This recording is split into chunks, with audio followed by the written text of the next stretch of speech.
How to show contact information on the lock screen for your Google Pixel phone with Android 16.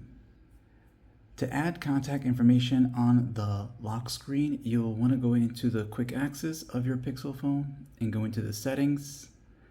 And once you're in the main settings of your Pixel phone, you are going to scroll down to the display section. And as you enter here, this is where you can get access to the lock screen settings. So you'll go here, lock screen. Let's just tap on that one time. Then you'll get some more information on what to show for your lock screen. You'll see where it says add text on lock screen. So you'll go here.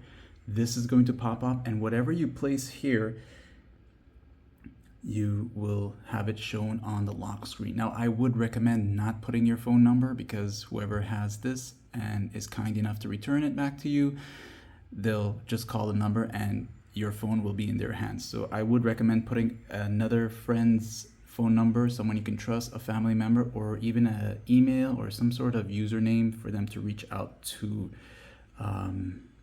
you. Okay, so I'll just show you how this works. So whatever you type here and you save it, and now when you go onto the lock screen for your Pixel phone, and it depends on your model, it's going to appear down here to the bottom area. And that's basically it for this guide. Like and sub.